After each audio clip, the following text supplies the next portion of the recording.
Bienvenue sur ma chaîne YouTube, mon nom est Stéphanie.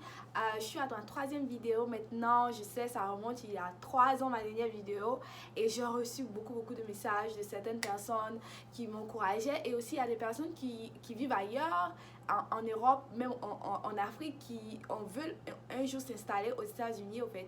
Donc ils ont peur par rapport à ce qu'ils voient dans les médias, avec les violences policières, le racisme, tous ces trucs là. Donc du coup il y a certaines personnes qui ont peur au fait de venir s'installer là.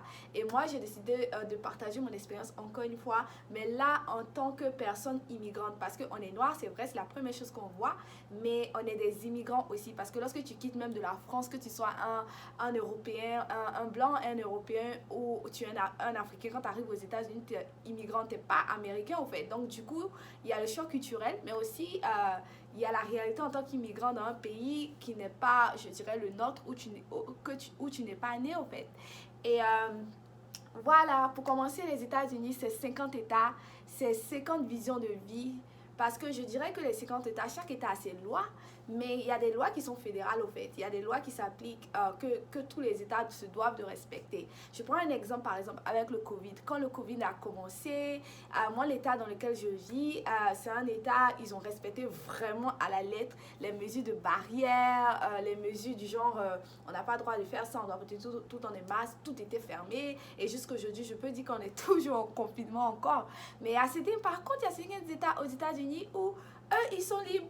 Quand je dis libre, bon, ils peuvent peut-être porter des masques. Il y a des gens même qui ont fait des protestations, qui se disaient, ok, moi je ne veux pas porter le masque, pourquoi on va m'obliger. Il y a certains États qui ont, je dirais, qui vaquent à leur occupation. Les restaurants sont ouverts, les boîtes de nuit sont ouverts.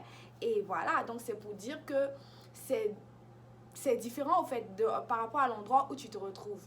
Bon, par exemple, un Africain ou une personne noire qui arrive d'Europe, même une personne noire qui descend dans le sud des États-Unis, ou une autre personne qui descend dans le nord des États-Unis ou l'ouest des États-Unis, chaque expérience sera différente.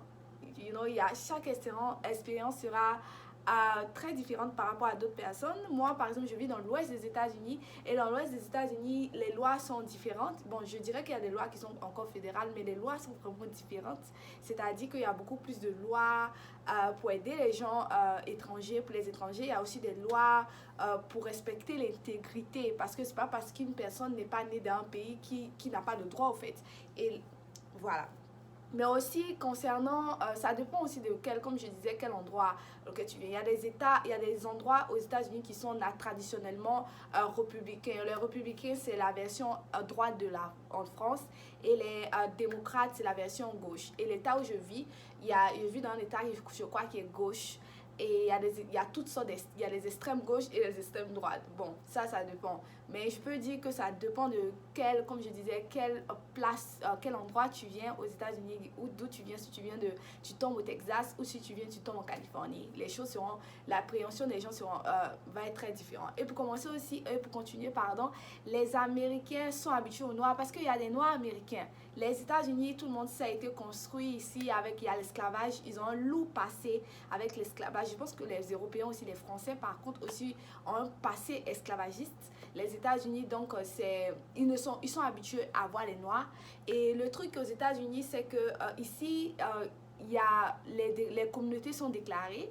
C'est-à-dire que il y a la communauté des Noirs officiellement, la communauté des Blancs, la communauté des Asiatiques, la communauté des Hispaniques, c'est-à-dire Latinos, parce que les Latinos ne sont pas, c'est pas une race, parce que dans les Latinos, il y a les Blancs dedans, il y a les Noirs dedans, ils se sont des métis au fait, donc on ne peut pas catégoriser les Latinos comme une race, une race, pour dire qu'ils sont blancs ou bien tout, parce qu'ils ont toutes sortes c'est une ethnicité. Et aussi, il y a les Amérindiens qui s'ils appellent les natifs américains, ceux à qui la terre appartenait, au fait. Ils vivent aussi dans leur propre communauté aussi.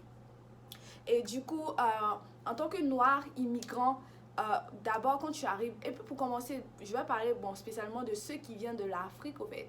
Généralement, venir aux États-Unis en tant qu'Africain, c'est un peu plus loin, je dirais. Bon, quand je dis loin de l'Afrique, les États-Unis, les Anglais, je pense qu'ils ont des colonies en Afrique, mais je veux dire, ça, c'est la Grande-Bretagne. Du coup, venir aux États-Unis, c'est fait vraiment de manière très, très sélective. Même ceux qui jouent à la loterie Green Card qui gagnent, ils demandent un certain niveau d'études avant de venir aux États-Unis, au moins le bac. généralement, ceux qui n'ont pas le bac, à moins que tu sois venu ici par regroupement familial, par tes parents et consorts, ils demandent toujours un niveau d'études, au fait. Tu ne peux pas venir aller dans une ambassade américaine, à moins que tu vas pour un truc d'une organisation, consort, mais la plupart du temps, ils veulent un niveau d'études, au moins avec le bac, parce qu'une personne qui a au moins le bac est une personne qui peut raisonner un peu de manière logique, je pense. Et c'est pour ça que généralement les Africains qui arrivent aux États-Unis, généralement, hein, ils ont déjà un niveau éducatif assez élevé. Donc quand ils arrivent, ils savent faire la part des choses, au fait, entre ce qui est bon, ce qui est bien, ce qui est mal.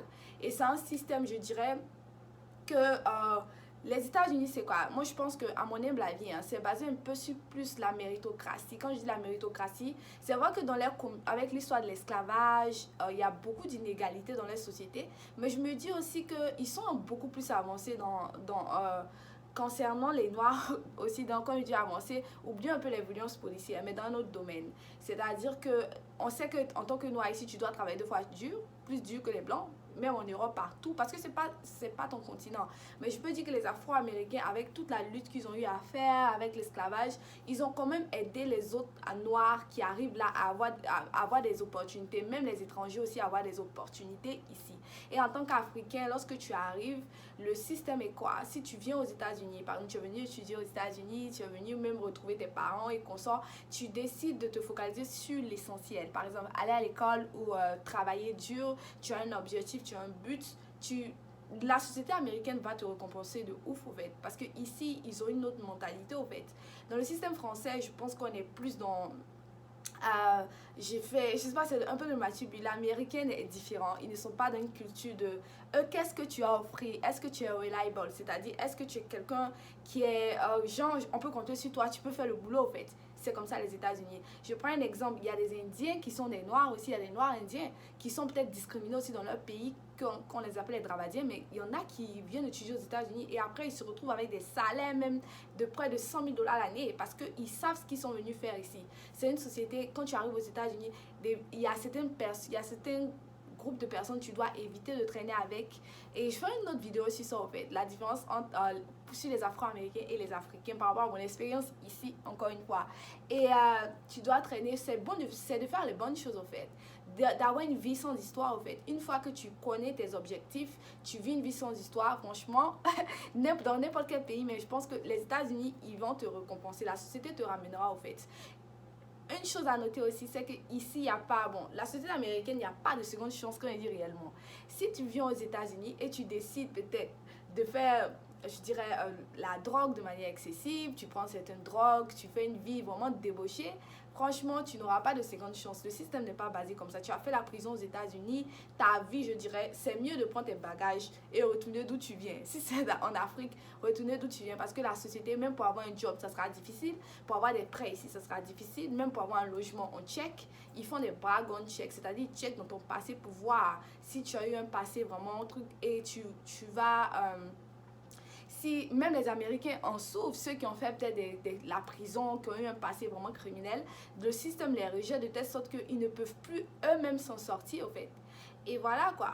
Et aussi un autre point que que je veux ajouter, c'est le fait que arrêtez d'écouter aussi les médias français. Parce que moi, avant de venir ici, j'avais tellement peur des États-Unis à cause de ce que je voyais dans les médias, au fait. Je pensais qu'en tant que noire, dès que je sortais, ils allaient peut-être me tuer, me tirer sur moi la police. C'est pas tous les policiers américains qui sont des racistes ou quoi que ce soit. Comme en France, en Europe, c'est pas tout le monde. Mais le problème, c'est que les médias français, ils généralisent les États-Unis comme un pays de la malbouffe, un pays où les gens les Noirs vivent dans l'extrême. Il y a des Noirs qui ont une vie super bien ici. Il y a des Noirs africains que moi je connais qui sont venus ici, qui ont une vie ils ont des grandes maisons, des grosses maisons, même que dans leur propre pays d'origine, ils ne pourraient même pas espérer avoir ça, au fait. Donc là, c'est une fusion, c'est des trucs pour dissuader les gens d'avoir une vie meilleure, je pense. Et voilà quoi. N'écoutez pas vraiment les médias à 100% parce que chaque personne a son expérience dans la vie. Vous voyez, ça dépend de tes buts, tes objectifs. Quand tu voyages, tu viens étudier aux États-Unis ou même tu viens, essaie de vivre une vie bien, une vie, quel que soit l'endroit où tu te trouves sur la planète. Je crois que ça, c'est logique au fait. Même si tu vis en Allemagne, tu vis en Belgique, tu vis même en Côte d'Ivoire, moi je suis ivoirienne, il y a des choses que tu ne feras pas parce que tu risques d'avoir un problème avec la justice. Je prends un exemple, par exemple, je crois il y a quelques mois, il y a un Afro-Américain qui s'est fait tuer au Burkina par l'armée parce qu'il n'a pas voulu respecter les règles qu'on lui a données. On lui a dit de ne pas bouger, je sais pas, il s'est fait tuer. Et c'est comme ça dans toute société. Et lorsque tu arrives quelque part, il y a une manière de se tenir. Même quand tu es citoyen, même américain, eux-mêmes avec leurs propres citoyens, ils ne jouent pas. À plus forte raison, une personne qui vient d'ailleurs. Donc voilà. En tant que noir ici, je parlais en tant qu'immigré, mais en tant que noir, on a toutes nos réalités. On te juge, comme je disais déjà, par ta couleur de peau, mais ton caractère après, la manière dont tu vas réagir, tout ça, bon, ça c'est autre chose. Allez, merci d'avoir suivi ma vidéo. Et avant de terminer, j'aimerais dire que les États-Unis, comme je disais, c'est très sélectif avant de venir ici. Mais aussi, c'est un pays, franchement, moi, je ne peux pas dénigrer ce pays-là, quoi. Ce pays-là, je suis là il n'y a pas très longtemps, mais ce que ce pays-là m'a offert, dans mon propre pays même là, je ne pouvais pas avoir en fait. Le système éducatif ici est avancé de ouf. Le système de santé, on n'en parle pas, bon c'est un peu cher parce qu'ils ont des trucs, mais tout est avancé dans leur manière de vivre la vie au fait. Donc, vraiment, c'est une bonne chose pour moi d'être venu ici et je ne regrette pas. Et genre, si tu un jour tu espères, tu rêves de vivre dans un autre pays, tu veux peut-être t'installer aux États-Unis, il faudra d'abord que tu saches ce que tu viens faire ici. Il faut être quelqu'un, ils aiment pas les gens, ils aiment les personnes intelligentes ici. À l'ambassade, ceux qui vivent aux États-Unis savent de quoi je parle. L'ambassade est très très sélective. Il veut des gens qui ont quelque chose dans le cerveau avant de venir ici au fait. Et voilà. Merci d'avoir suivi ma vidéo. Je pense que je vais faire une autre vidéo concernant un truc, mais je suis de retour. Et suggérez-moi les vidéos que vous voulez que je fasse et tout quoi. Merci. Bye bye.